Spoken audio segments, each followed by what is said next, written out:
ಎಲ್ಲ ನನ್ನ ಸ್ಪರ್ಧಾ ಮಿತ್ರರಿಗೆ ಜ್ಞಾನಸಾಗರ ಯೂಟ್ಯೂಬ್ ಚಾನಲ್ಗೆ ಸ್ವಾಗತ. ಇವತ್ತು ಬ್ಯಾಂಕ್ ಆಫ್ ಬರೋಡಾದಲ್ಲಿ ಖಾಲಿ ಇರತಕ್ಕಂಥ ಒಂದು ಹುದ್ದೆಗಳಿಗೆ ನೇಮಕಾತಿ ಮಾಡಲು ಒಂದು ಅರ್ಜಿಯನ್ನು ಕರೆದಿರ್ತಕ್ಕಂಥದ್ದು. ಇದರ ಬಗ್ಗೆ ಒಂದು ಡೀಟೇಲ್ ಆಗಿರ್ತಕ್ಕಂಥ ಮಾಹಿತಿಯನ್ನು ಈ ವಿಡಿಯೋನಲ್ಲಿ ತಿಳ್ಕೊತಾ ಹೋಗೋಣ ಬನ್ನಿ. ಇಲ್ಲಿ ಖಾಲಿ ಇರತಕ್ಕಂಥ ಒಟ್ಟು ಹುದ್ದೆಗಳನ್ನು ನೋಡೋದಾದರೆ 146 ಹುದ್ದೆಗಳು ಖಾಲಿ ಇರತಕ್ಕಂಥದ್ದು.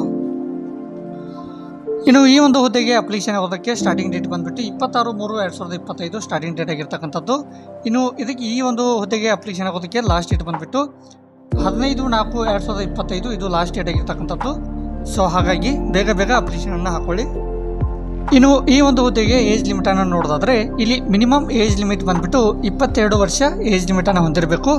ಇನ್ನು ಮ್ಯಾಕ್ಸಿಮಮ್ ಏಜ್ ಲಿಮಿಟ್ ಬಂದುಬಿಟ್ಟು 57 ವರ್ಷದವರೆಗೆ ಒಂದು ಅಪ್ಲಿಕೇಶನ್ ಆಗೋದಕ್ಕೆ ಒಂದು ಎಲಿಜಿಬಲನ್ನು ಹೊಂದಿರ್ತಾರೆ. ಇನ್ನು ಈ ಒಂದು ಹುದ್ದೆಗೆ ಅಪ್ಲಿಕೇಶನ್ ಫೀಸನ್ನು ನೋಡೋದಾದರೆ EWS ಆಗಿರ್ಬೋದು, OBC ಆಗಿರ್ಬೋದು ಮತ್ತು ಜನರಲ್ ಕ್ಯಾಟಗರಿ ಅವರಿಗೆ 600 ರೂಪಾಯಿ ಫೀಸನ್ನು ಇಟ್ಟಿರ್ತಕ್ಕಂಥದ್ದು. ಇನ್ನು SC ಆಗಿರ್ಬೋದು, ST ಆಗಿರ್ಬೋದು ಮತ್ತು PWD ಅಥವಾ ವುಮನ್ಸ್ಗೆ 100 ರೂಪಾಯಿ ಫೀಸನ್ನು ಇಟ್ಟಿರ್ತಕ್ಕಂಥದ್ದು. ಇನ್ನು ಕ್ವಾಲಿಫಿಕೇಷನನ್ನು ನೋಡೋದಾದರೆ ಇಲ್ಲಿ ಎನಿ ಬ್ಯಾಚುಲರ್ ಡಿಗ್ರಿ ಅಂದರೆ ಯಾವುದೇ ರೀತಿಯಾಗಿರ್ತಕ್ಕಂಥ ಒಂದು ಬ್ಯಾಚುಲರ್ ಡಿಗ್ರಿಯನ್ನು ಮುಗಿಸಿದರೆ ಅವರು ಈ ಅಪ್ಲಿಕೇಶನ್ ಹಾಕೋದಕ್ಕೆ ಒಂದು ಎಲಿಜಿಬಲನ್ನು ಹೊಂದಿರ್ತಾರೆ.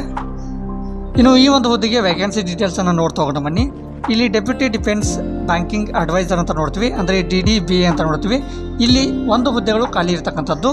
ಇನ್ನು ಪ್ರೈವೇಟ್ ಬ್ಯಾಂಕರ್ ಅಂದರೆ ರೆಸಿಡೆನ್ಸಿ ಪ್ರೈವೇಟ್ ಅಂತ ನೋಡ್ತೀವಿ, ಇಲ್ಲಿ 3 ಹುದ್ದೆಗಳು ಖಾಲಿ ಇರ್ತಕ್ಕಂಥದ್ದು. ಇನ್ನು ಗ್ರೂಪ್ ಹೆಡ್ ಅಂತ ನೋಡ್ತೀವಿ, ಇಲ್ಲಿ 4 ಹುದ್ದೆಗಳು ಖಾಲಿ ಇರ್ತಕ್ಕಂಥದ್ದು. ಇನ್ನು ಟೆರಿಟರಿ ಹೆಡ್ ಅಂತ ನೋಡ್ತೀವಿ, ಇಲ್ಲಿ 17 ಹುದ್ದೆಗಳು ಖಾಲಿ ಇರ್ತಕ್ಕಂಥದ್ದು. ಇನ್ನು ಸೀನಿಯರ್ ರಿಲೇಷನ್ಶಿಪ್ ಮ್ಯಾನೇಜರ್ ಅಂತ ನೋಡ್ತೀವಿ, ಇಲ್ಲಿ 101 ಹುದ್ದೆಗಳು ಖಾಲಿ ಇರ್ತಕ್ಕಂಥದ್ದು.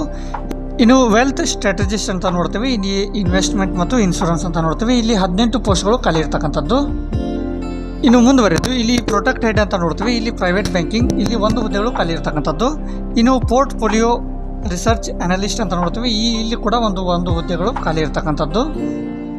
ಇದರ ಒಂದು ನೋಟಿಫಿಕೇಶನ್ ಲಿಂಕನ್ನು ವಿಡಿಯೋನ ಕೆಳಗಡೆ ಡಿಸ್ಕ್ರಿಪ್ಷನ್ ಬಾಕ್ಸಲ್ಲಿ ಕೊಟ್ಟಿರ್ತೀನಿ. ಸೊ ಅಲ್ಲಿ ಹೋಗಿ ಡೌನ್ಲೋಡ್ ಮಾಡ್ಕೊಂಡ್ಬಿಟ್ಟು ಒಂದ್ಸಲ ಕರೆಕ್ಟಾಗಿ ನೋಡ್ಕೊಂಡ್ಬಿಟ್ಟು ಆಮೇಲೆ ಅಪ್ಲಿಕೇಶನನ್ನು ಹಾಕೊಳ್ಳಿ ಅಂತ ಹೇಳ್ತಾ, ಇದೇ ರೀತಿಯಾಗಿರ್ತಕ್ಕಂಥ ಮೋರ್ ಇನ್ಫಾರ್ಮೇಟಿವ್ ವಿಡಿಯೋಸ್ಗಳಿಗಾಗಿ ನಮ್ಮ ಚಾನಲನ್ನು ಸಬ್ಸ್ಕ್ರೈಬ್ ಮಾಡ್ಕೊಳ್ಳಿ ಮತ್ತು ಬೆಲ್ ಬಟನ್ ಒತ್ತೋ ಮೂಲಕ ನೋಟಿಫೈ ಅಂತ ಹೇಳ್ತಾ ಇಲ್ಲಿಗೆ ಈ ವಿಡಿಯೋನ ಮುಗಿಸ್ತಾ ಇದ್ದೀನಿ. ಧನ್ಯವಾದಗಳೊಂದಿಗೆ ಜೈ ಹಿಂದ್, ಜೈ ಕರ್ನಾಟಕ.